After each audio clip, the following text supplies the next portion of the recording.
absolutely delighted to welcome to the stage three fabulous journalists. So we've got Becky Burn-Callander from the Telegraph, Bennett from the Huffington Post, and Revel from Running in Heels.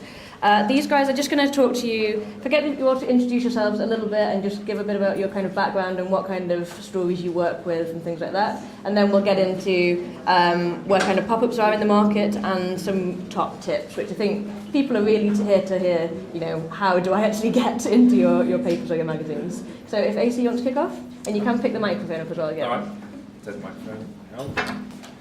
So, I'm Asa Bennett from the Huffington Post, and as a slight digression about me professionally, I've spent a few years in business journalism. My major start was at a website called London Loves Business, and then the Huffington Post came along and said, would you like to take that mission of loving business, particularly in London, to a sort of UK-wide range? And I was like, yes. So here I am, business reporter for HuffPost.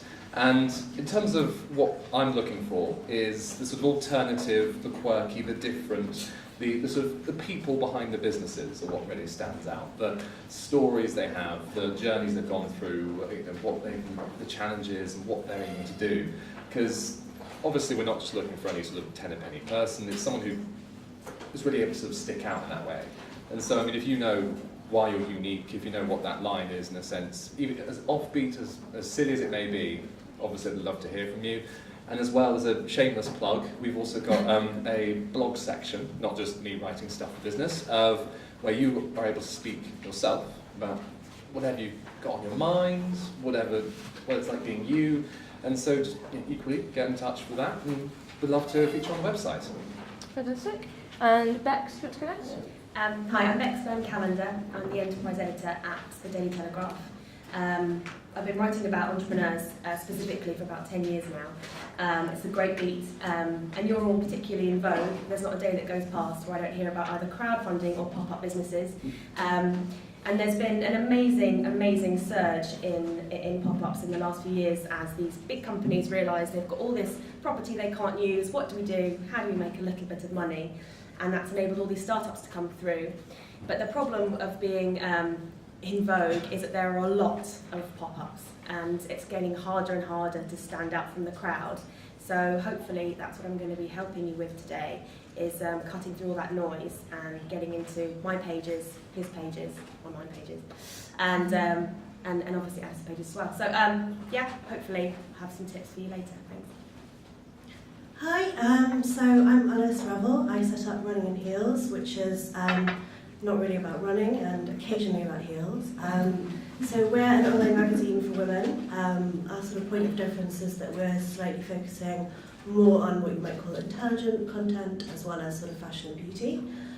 From the point of view of today, kind of what we are interested in particularly is sort of female entrepreneurs. There's so many interesting startups in this country at the moment. So if you're female in business, you're particularly interesting. If you're male in business and potentially within London and running a startup or pop-up, then yeah, that might be interesting too. So looking forward to your questions. Fantastic. Just picking up on that point, Bex, that you mentioned, obviously it's fantastic that there's a lot more column inches now dedicated to pop-ups, but like you said, that obviously makes it a lot more difficult for any of these guys running pop-ups to actually get noticed. So I'm assuming you might not even be able to read all of the emails that come in your inbox every day. How on earth would one kind of brand, one small brand, go about being noticed by you? So I get about 600 press releases in my inbox every day, so there's a lot to wade through. And in terms of pop-ups, that's the baseline. I think what I've noticed though, that the really smart pop-up businesses tend to start their marketing well before they've popped. And before they've even chosen their location, before they've even got through the nitty-gritty of their businesses, they're looking at how they can market it. So they're going for the venues that are unusual and unconventional. Is it a church hall? Am I doing something in a place which is marketable? You know, am I selling hats near Ascot? You know, that's easy headline fodder. And that's something that everyone needs to take into account when you're thinking about your business and where you're popping and, you know, how you're actually going to run that whole event. You need to, months and months before you actually open your doors and serve your first customer, you need to be thinking about the real talking points. And it's kind of useless for me if I get an email saying, hello, we're a pop-up shop and we're opening today, because quite frequently I can't make it down there immediately. I've had no warning. So yeah, that's the first thing I'd say, is plan well ahead and make sure that journalists know what you're doing as far in advance as you can manage it. Asa, would you add to that? I would add to that. I would say you're definitely planning ahead, and obviously that may seem sort of self-evident, but an easy way of doing that is you almost just look up who you want to be targeting, the sort of press you want to be in, and just let them know in advance, because they'll like that first notice, and then they can make sure to clear their diaries and be there for you. I'd agree. I think there's nothing worse than when people email and say, we've got an event which we're running this evening or tomorrow, and it's like, well, journalists do have a social life, and we do have things that we're doing. So if you invite me something the same day, unless it was, I don't know, potentially something where you're going to give me unlimited shoes for life, I'm probably already booked doing something. So I think, yeah, definitely giving people advance notice. Also bearing in mind that online and offline have different deadlines. It's something which I think a lot of people aren't necessarily aware of. Print are quite a long way in advance. I mean, if you're not a newspaper, if you're a magazine, they're sort of 2-3 months in advance. So just kind of being very well organised with your timing. What, can I ask, is the easiest, if there is one, hook for you? Because I think you all know Liz Lee, and we've worked with her quite a lot during our pop-up shop. She's actually in New York today, so couldn't be here. She was going to be chairing the panel. But she talks a lot about kind of building this, finding what the story is, as opposed to just trying to craft something that isn't necessarily true. So it's more that I think she would say you find that first. But is there for you one kind of angle that's easiest to get excited about? Is it kind of backstories? Is it some kind of sob story almost? Or is it the kind of innovation of the actual pop-up or what they're selling? Is there a theme? There might not be. So if I'm painfully frank, that one of the easiest ways to get your pop-up noticed is if you've got any celebrity mates that you've got, because that's basically, you can say, Jordan, is backing, and I'm not, this isn't just Telegraph, this is definitely Daily Mail. Definitely Daily Mail territory. But if you've got any celebrity mates, get them along, get them to talk about your business. If you don't have any celebrity mates, there are loads of other ways to get hooks. The way to think about your business is, I was always told it's the story that you tell your mates down the pub, not the story that you tell, you try and sell. And an example I was given recently was a company that made drill bits that couldn't get any coverage at all. And he was saying, I don't understand why no one wants to write about my drill bits. and this friend of mine said, oh, well, tell me what you do, how we can sell this. He's like, oh, well, I make drill bits. He was like, no, first of all, you don't make drill bits, you make holes. You've got your business wrong already, you make holes. And how do you make, we've got these diamond, and oh great, yeah, and do you export? Yeah, most of our diamond drill bits go to Dubai. And actually, we're doing really well. So what's your worst moment in business? Oh, it was the time I was turned down by Dragon's Den. Okay, where we go. Dragon's Den reject exports 80% of diamonds to Dubai. I mean, you just basically, you've always got to think of the headline with your business. So that's probably the one big piece of advice, is try and stand back from your pop-up and try and pull out all those themes, and then see how you can craft the ultimate headline, and that's a pretty good way to start off getting attention. Yeah, I'd agree, and also with the story, we're not looking for sort of tragic tales of woe. We're not the Jeremy Kyle show. We're not the X Factor. It's just about you and what sets you apart. I mean, obviously, in terms of finding a headline, you can obviously be thinking about that when maybe sort of pitching to people or even to customers why they should come to you. So in a sense, we're almost like the customer. You can make our work easy in a sense and just know what we want to say, because we want to help. We want to be able to say, meet the person who did this. This guy set up a business at the age of 9. Now he's on his 6th business at 22 or something. It varies. Whatever you think sets you apart, just tell us. I think it's really important as well to think about who you're targeting. Are you looking for investment? If you are, then probably business pages are where you want to be. If you're looking for customers, then it's probably something like Running in Heels if you're looking for women aged 20 to 40, or the consumer press. So think carefully about kind of what your end goal is. if you are an interesting bookshop that also sells shoes, then you definitely want to be in Running in Heels, for example. So I think it's just kind of thinking of that parallel between your customer and the reader, and which brands make sense for you. Yeah, fantastic.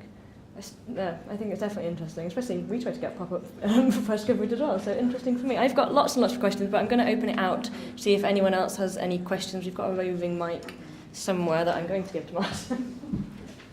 That's you, yeah. One behind you, actually, first one.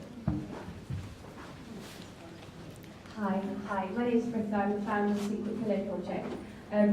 Secret Pillow Project makes blankets that unfold into pillows. And I was just wondering, as a journalist, if I was to send you the product, does that help with getting you to notice me or to notice my project? Who's that? Is that to all? Is that to any? To any of you? Bribes.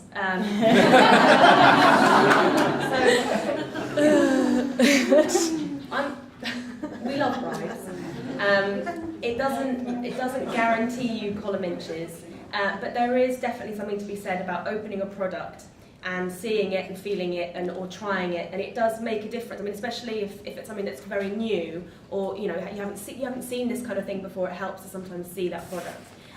It can backfire. I mean, I've been sent things that are disgusting, and then it's just like, what is this? I can't write about this. I'm never writing about this. In fact, you are blacklisted for it. So obviously, it can go both ways. I think if you have to work out what kind of hit you're going to take, if you're sending out lots. I mean, I imagine that these are your margin you're making on these in retail isn't gigantic, and if you're sending out all of these to loads of different journalists, you're going to take a hit on your business.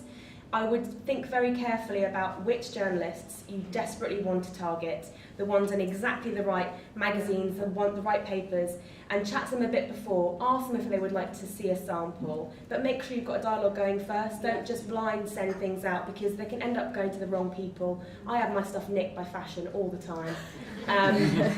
Like, oh, this is a nice bag, we'll just yoink.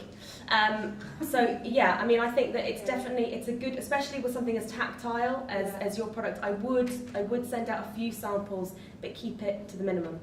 Oh, we've got one at the back there, actually, because we've come to you now. Hi,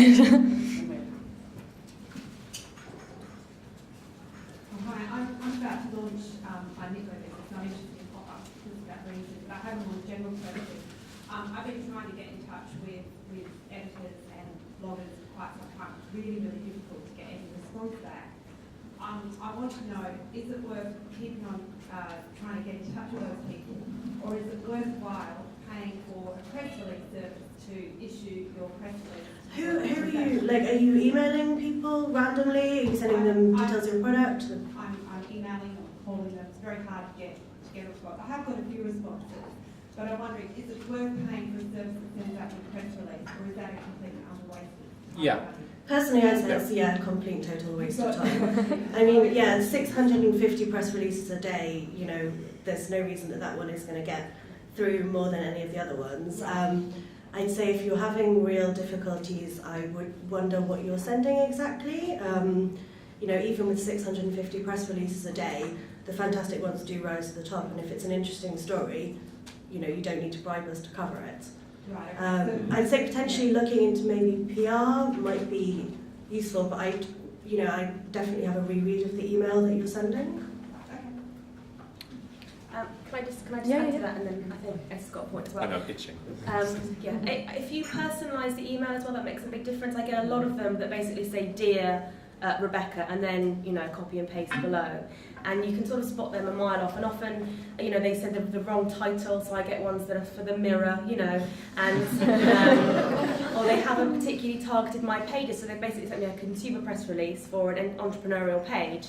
So that's one easy switch. But I think that if you are being ignored, it's tricky, because you don't want to chase, and journalists hate being chased. You've got to find the balance between sort of giving them a little time. Sometimes it'll take a few days. I mean, it takes me sometimes like a week to work through a backlog.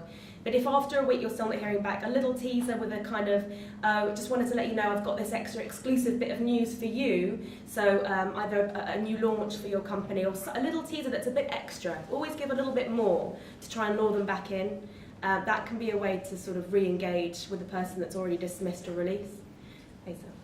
Yeah, I'd say definitely make sure they're relevant to you, because I've had emails being based in London, covering UK businesses, from people who are starting up in California, saying, hey, Huffington Post, we're starting there, how about you? No, we're across the Atlantic, I can't cover you unless you're paying for my flights, that sort of thing. So you just have to be sure, you have to know sort of, who they are, why they'd be covering this, what the angle is, have they done these sort of things before? Because then it removes some of the work for you. It means you don't have to shell out for press release systems or PRs, no offence to PRs, and because it was the same sense with releases. I mean, they're just a system for having information, whereas we obviously prefer hearing from you the best way in a sort of custom fashion, because otherwise releases just tend to be dear journalist, dear editor, dear, at one point I got Karen, and I'm like, that, anyway. Would you still expect a press release then, with a personalised introduction, or is that something that you don't think is necessary? Was it just a phone call? Well, I mean, the email at least just to get the raw information,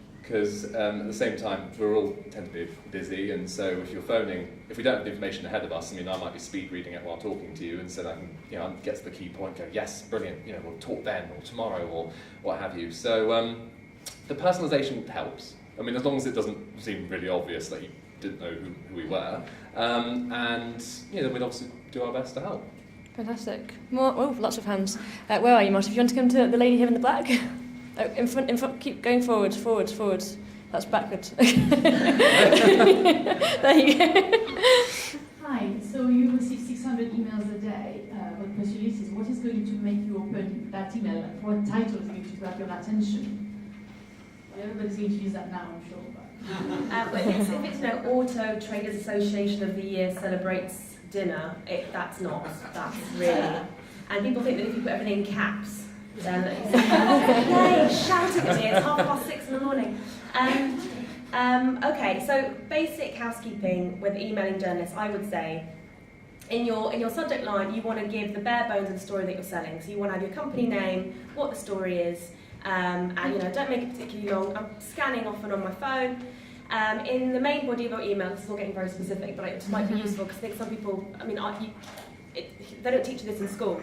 You pull the key point to the top of your email. So you'll say, okay, if I'm a pop-up, you'll say, right, taking over an abandoned church that has been out of use for this long. Community's backing it. We've got local X, Y, and Z coming to the launch. This is what we're selling. It's made from sustainable X, Y. You pull that to the top, and then you've given me 3 different hooks. So whatever I'm working on, if that fits into one of those hooks, bingo, you've made my life really easy. And then, maybe say we've got high-res images on request. Never send high-res image, guys. Or put a tiny one in there just so you can see that there's some amazing photography. That is one of the things, by the way, that can make the difference between a story and no story. If you've got an amazing image, we're always chasing for picture stories in the paper, something that's really compelling, a great, colourful, dynamic image. So think about that. And then at the bottom of your email, always paste your press release if you've got one, or the thing that you've drafted. If you don't, just attach it. I mean, it's just make it as easy as possible for your recipient to get everything they can out of your business. And also, this might seem obvious, but frequently I get a release, go, right, that's interesting, call them, and no one picks up the phone. So just be prepared for a deluge, be prepared for a deluge. Even if there's not a deluge, be prepared for the deluge of calls immediately. Those are my tips.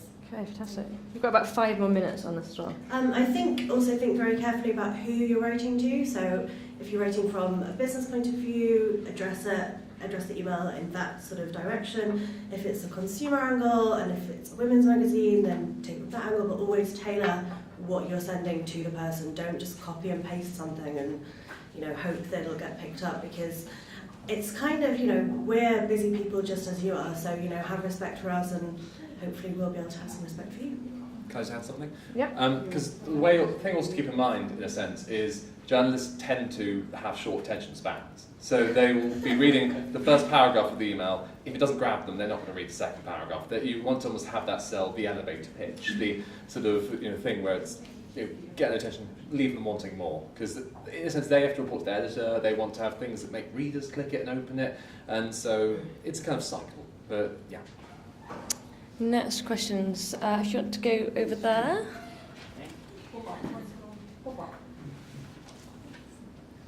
Hi, I'm Kieran from Western Assembly.